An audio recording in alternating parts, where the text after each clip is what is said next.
think Lenin would be a better shit poster, but we'll get to these. Oh yes. Lenin would be so passive aggressive, man. Jesus Christ, that man. I love it. Oh He was my like, God, "Go that man. I think man. Marx would have liked Lenin, and Lenin would have liked Marx, Yeah. but they would have gotten into fights like physical fights, with Yeah. sabers. Because knowing Marx, he will pull out the fucking saber. But yeah. Okay, low-key though, Lenin would body Marx. I'm sorry to say, yani, like, okay, they're a similar weight class, but I can talk about the athleticism of Lenin. How about this? There's a few stories I have compiled about Lenin. I'll give you two because his entire life is very interesting. If you're interested to learn more, Krupskaya, his wife, wrote Reminiscences of Lenin, which is like 700 pages, but it's very, very good. It's a very human biography of Lenin, written by someone who loved him. So it's a lot more, By personal. the way, like, that's such a mad lad thing to fucking do. You have such a great relationship with your wife that she ends up writing a 700 page book about you. Like, talk about goals. It's insane, yeah. By the way, this is just a complete side point, but there's some historian shit which is like, oh, it's a marriage of convenience because they're exiles and all that shit. If you see the way that Krupskaya wrote about Lenin and how protective Lenin was over Krupskaya, they were clearly in love. This was not, right? And it's like, oh, but they didn't have children. Krupskaya couldn't have kids. That's why they always wanted to have kids. That's why she supported orphanages. That's why they would elect to babysit their comrades' kids and shit. That's a sad aspect of that story. So many, but also historic revisionist bullshit. Yeah. But anyways, there's two stories. The first one I'm gonna talk about fucking the absolute Chad Lenin. Okay, he's the proletariat Lenin. There's a story. So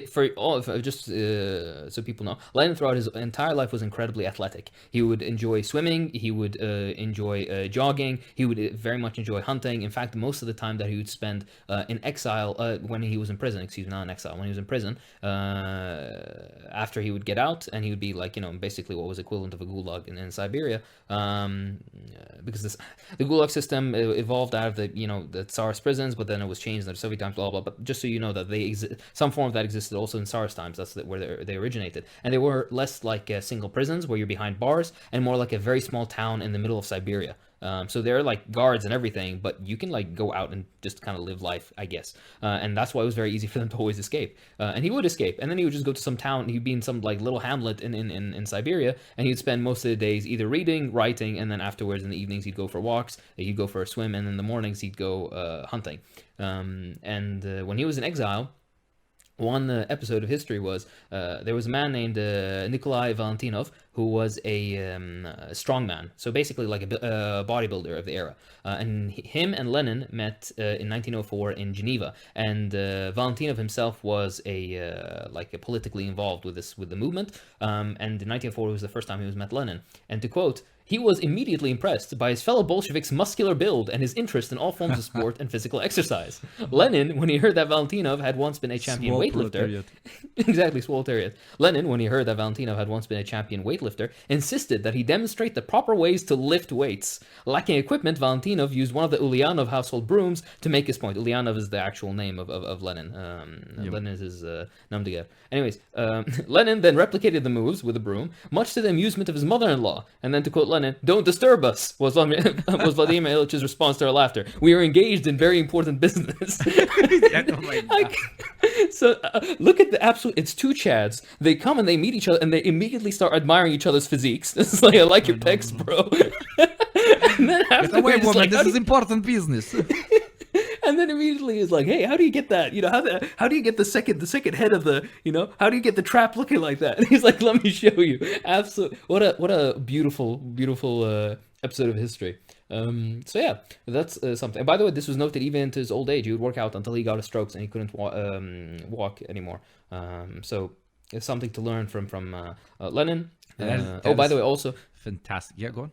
Sorry, there's another thing is that Lenin also would very much enjoy gymnastics, and he would pride himself that he would do minimum 10 minutes every day of calisthenic exercises at home. So imagine this dude, he's writing State of the Revolution, and he gets up and he starts fucking doing gymnastic flips.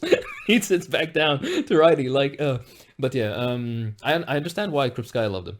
I would too. But yeah, also he would do something else which I personally am a fan of. He would try to do exercise in what's it called, like household chores, like polishing floors and and cleaning and shit like that. He would try to work up a sweat that way, which I think is also very neat. He would always keep his cell room incredibly pristine. And he would hide little notes that he would try to basically sneak out to get messages to other people. He would write them as he was exercising, so people they won't get a second thought. They just look at him doing push-ups, but yeah, he's writing actually while he's doing the push-ups. Very interesting. You know, he would have one of those standing desks right now, a standing desk Yeah, with, oh my God. with a treadmill right underneath. You know, He would have a Fitbit. yeah, like waking up at 5:30 a.m. to work out before his first riding session, but right before he starts exercising, he hears some fucking drunk puking in front of his fucking building, and he comes out and it's Marx, and they're like, "I'm motherfucker, I'm trying to sleep," and he's like, "Shut the fuck up, you bitch," and end up changing the world forever. Yeah. Yeah, exactly. Lenin gets up at 5 a.m. to work out as Mark is just going to drunkenly bed. stumbling back in. Literally like the two of us, like fuck me. Okay. Oh my God, I love it. Yeah. Hey, dude, I don't do that shit anymore. I did that in uni. The fucking getting up early to work out. I don't know where I got the energy, man. I genuinely do not know. Now I want to fucking kill myself. I like night workouts now. But yeah, anyways, I used to make my own fucking like protein bars and shit. Fuck me, dude. You have so much energy in uni for. Right, I say that like I'm so fucking old now, but anyways, there's another story that I would like to add about this absolute Chad of a human being. For those who are unaware, there was, I don't remember what year this was now, but I'm sure you're familiar with the picture of Lenin when he shaved his beard. Fuck, now I don't remember. I think this was before he moved to Finland. So this was in the early 10s. So like I think 1912 or something like that, 1914, around there. Somebody will probably correct me. So he was just vibing in a hut in the middle of fucking Russia, and it was raining down like a lot. He was of course he was running away from the law basically, and he was in some small hut somewhere, just vibing. It was raining very heavily, and then all of a sudden he starts hearing outside there's a lot of cursing and shit like that. A lot of cursing, as I say, and shit like that. Sorry.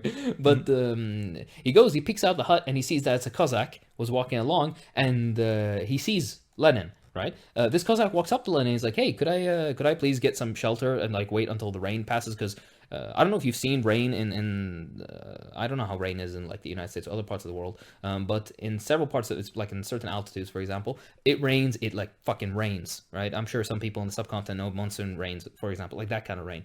In some parts of Russia, they get like heavy rain like that. So basically, it becomes entirely mud. It becomes like you're walking through a little like lake. So he's like, "Yeah, can I please get in your hut just to chill from the rain?" And Lenin's like, "Yeah, sure." I'm not gonna say no to this guy. He's armed, so yeah, please. Please make yourself at home. So they sit together and they're just, waiting for the rain to die down. And then Lenin asks him, this Cossack is like, "Why are you out here in the middle of nowhere?" I'm in Iraq we say bitchod. This means literally like in the sticks, I think is what Americans say. Absolutely in the middle of nowhere. And the Cossack tells him we're on a manhunt. Yeah, the Cossack tells him we're on a manhunt. Sorry. Yes, in the suck. The Cossack tells him we're on a manhunt where there's a bounty. And he was after some guy named Lenin. Oh my God! Come on. The Cossack tells Lenin, he's like, "We're looking for a guy. He has a bounty on his head. His name is Lenin, and our instructions were to bring him back dead or alive." Lenin's looking at this dude, and he's like, "Okay, what has this Lenin character done exactly? Why is he? What does he have? And the Cossack just basically kind of waved his hand and was like, yeah, we don't really like, he didn't give him details. He was just like, this guy was bad, right? He was dangerous, and he needs to be gone rid of. That's basically what he let him know. So Lenin, he makes small talk with the guy, and some time passes, and the rain finally relaxes. And this Cossack is like, "Okay, I'm gonna go on my search now again." And Lenin thanked him for like the for the company, and the guy thanked him for the hospitality, and then they went to their separate ways. Afterwards, Lenin contacts the Central Committee, and he was like, "Hey, so this happened," and then that was their decision then to move to Finland. Finland at the time was part of Tsarist Russia. Yeah, but they didn't have the same like secret police system. You could get away with more in Finland than you could get in Russia, so that's why afterwards he moved there. So that was a very interesting and very long drawn story to basically say that Lenin was an absolute Chad, And this was not the only time this has happened. He's had several episodes like this, especially when he ran away from prison. For example, one of my favorite stories of him is the reason Krupskaya and Lenin got married was because they had forged papers that said they were a married couple. But then they ended up actually getting married. They went and they had their ceremony in a church and everything. Like they properly got married. And then I just so that the forged papers would be like, oh yeah, they're actually legit. But yeah, I find that interesting. He's probably had many episodes in his life where he was questioned, and through sly word of mouth, he got out of it. But so that's our absolute our boy Lenin. Absolute fucking unit, man. Imagine going through that sort of weather, and then you fall. And then you just see this absolute other unit, and I don't know if people know what like Cossacks look like, but those are some terrifying motherfuckers. And he enters, the same space in which you're at, and then tells you that he's literally looking for you to murder you cold-bloodedly, and yet you sleep through the night, you keep your fucking cool, and you continue your life. And oh my God, in what way do you continue your life? I wonder if that Cossack was alive, like, I don't know, many, many decades later, and saw the uprising and some posters on the wall and was like, oh my fucking God, dude. Fuck me, dude. What the fuck did I do, dude? And like a revolution is towards the end, and he's captured, about to be executed by the Reds because he fought on the side of the Whites, for example, maybe. Hey, you never know. And he's maybe guys, don't shoot me. I literally know Lenin, man. I literally kind of in a way saved Lenin's life, if you get my point. And there's a telegram sent over to Lenin. They're like, there's some fucking Cossack, and he's not even a red Cossack, a white Cossack, and he's telling us he saved your fucking life. Why would he ever do that? And Lenin's like, oh my fucking God. Yeah, actually, like, let him go. Fuck it. Take his guns, whatever. 6 months prison, whatever. Imagine, that would be fucking hilarious. Absolute shit.